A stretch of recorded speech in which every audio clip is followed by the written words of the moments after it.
Hi everyone, yes, I'm Steven, or Steven is also fine. I'm currently at Sciences Po, but I previously was at TNO, where my awesome co-authors are at the moment.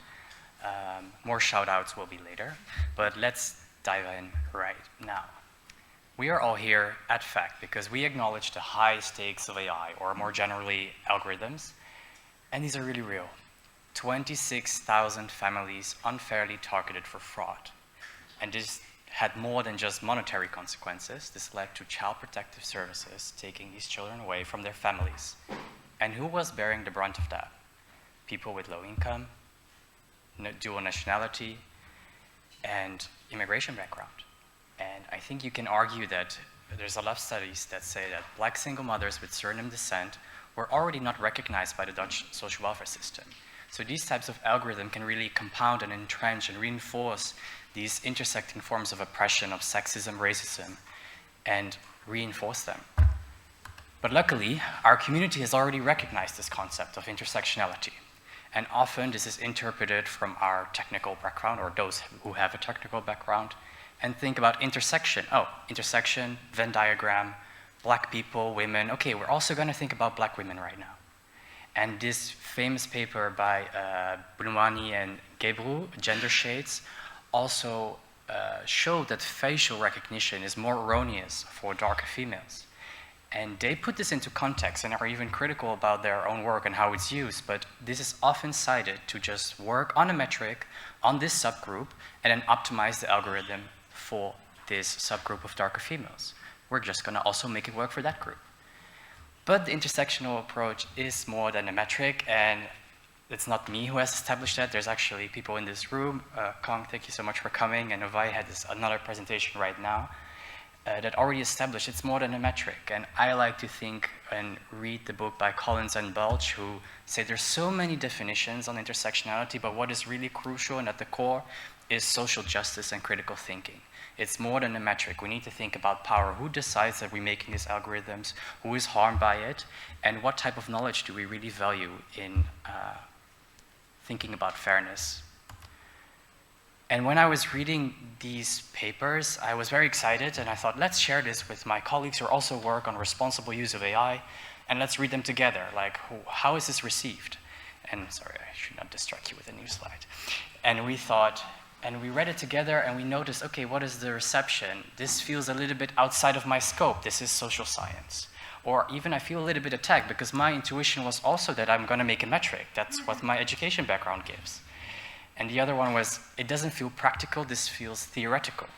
Although these papers give very practical recommendations, so I don't want to argue that. So I thought, okay, let's work for a year on trying to make this translation from these key elements of the intersectional approach by extracting all the recommendations in our AI fact community, because also papers who maybe not focus only on intersectionality, they do talk about power, they do talk about participation, and even the great presentation here before could fit right into our recommendations as well.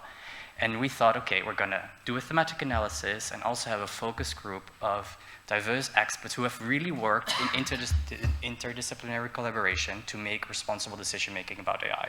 So we didn't only have data engineers there, we also had human rights lawyers, data governance experts, and also research managers who decide a bit on funding and where it goes. And we want to end up, that's our aim, with recommendations by, with, and for AI experts. It's a review paper, so a lot of text, I'm not going to stop here, but you can read it all in the paper with a lot of examples and references. And we thought, how can we make this visual? Because me, myself, I also prefer that. And this visual kind of shows our 5 themes that we ended up with.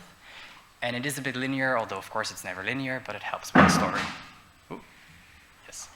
It starts with the AI experts, because even me, myself, when I was working at TNO, we get the responsibility, do something with bias, do something with fairness. And yeah, you don't want to just start because I didn't feel that I could do that all. So we say, let's collaborate. And I think you need to insist on that collaboration. You get that power to start that project or invite it. So insist that you collaborate with different disciplines. And to make this a little bit more concrete, I'd like to go back to the use case. What if I was told, like, you get the job to make or research a fairer facial recognition? What do you do? you insist that facial recognition is such a high-stakes situation, and this requires social science beyond my data science experience or my economics experience, and you need to invite people. And perhaps you manage to talk to some Black feminist scholars or read some of it yourself, but perhaps they don't want to fully collaborate, but you can at least interview them. Start there, and then reflect. What have you managed to get into the project within your research constraints? And you write this positionality statement, and then every time throughout the life cycle you make a decision, you write down all the perspectives. Why only write down the decision that you made?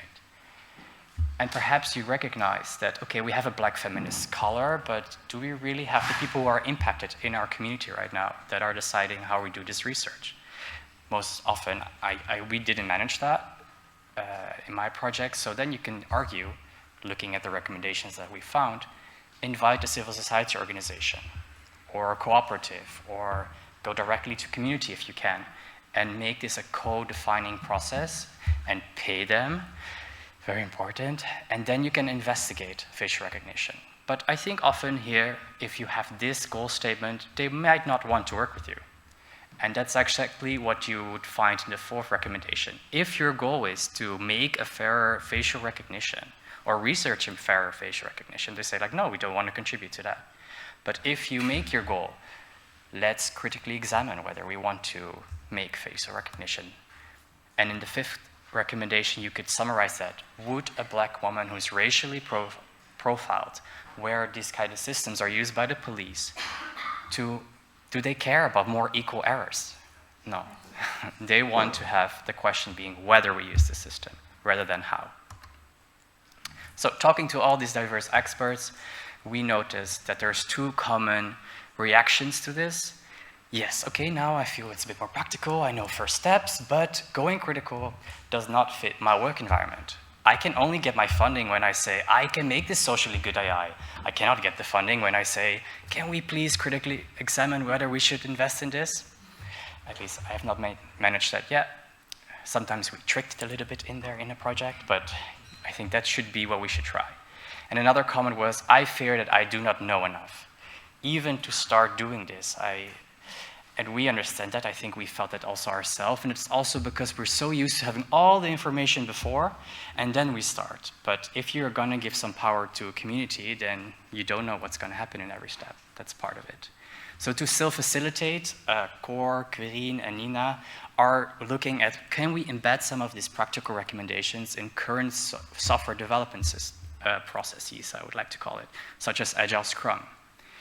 And because we acknowledge we only talk to those people who are very keen on responsible AI, so our first target audience that maybe want to take up our recommendations, we haven't checked actually with activists explicitly whether they like these recommendations in the end. So we are looking forward to these two workshops. They're still pending, but I like to just manifest it right now.